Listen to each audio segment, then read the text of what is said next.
Hi, I'm Amy. Welcome to my channel. This is Soul Garden, a place to become a creative human. Today, I wanted to talk about how to be creative in a consumer world. I really find it a challenge. I have so many things that I want to do, but it's so easy to be bogged down by daily life. I think the biggest challenge is learning to get out of the digital doldrums, as Cal Newport would say. In one of his podcasts, talks about escaping the digital doldrums, the endless consumption of information, scrolling and just consuming and being so overwhelmed by all the messages that are coming at us all the time. It's a challenge for everyone. He suggests finding something analog that is disconnected from everything else, something that you are curious about, and getting involved in that, getting offline and doing something that's got nothing to do with the digital world. Think back to pre-internet times. For a good part of my childhood, not having the internet, I'm really grateful that that happened. I didn't have an endless amount of information on a screen that I could consume. Time was slower. Now everything is so instant and we're so used to just moving so fast. We've come to a point where we don't know how to deal with boredom. The connection from boredom to letting your mind wander, curiosity to discovery and to exploring the world, to taking action. But boredom is so hard with digital distraction. Another term from Cal Newport, I think. I try and do things like no notifications. When I can, I put it in another room. Trying to work, I put it in a drawer. Try and separate myself from my phone, creating that space between boredom and the trigger to relieve that boredom, which is the phone.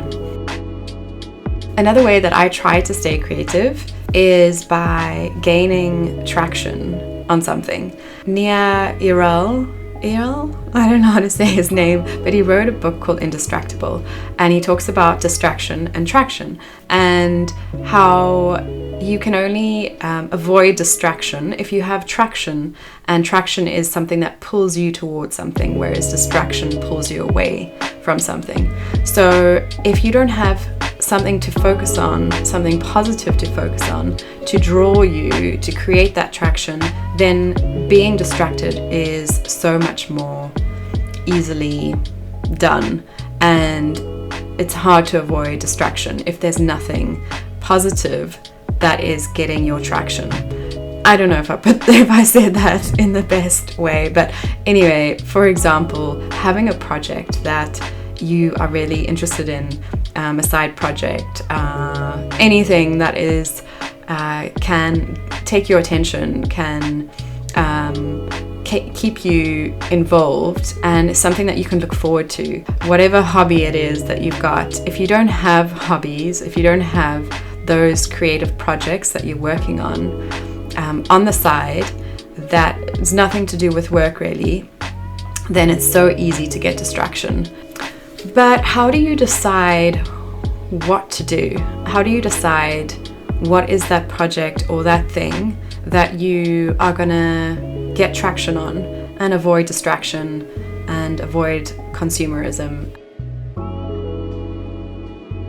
I think that having a structure and pairing that with experimentation is one way to go about it. It's very hard to start with a blank canvas. So just having like a couple of boundaries in place, I'm only going to use these 3 colors and my canvas is going to be this shape, and you have to sort of experiment at the same time. Having like a group or a class or something that is the structure to get you going, and then experimenting within that to try new things. I think that's important to maintain curiosity and interest in whatever you're doing.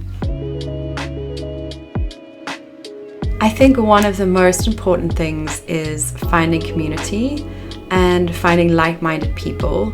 Being social creatures, we really thrive when we're doing things together.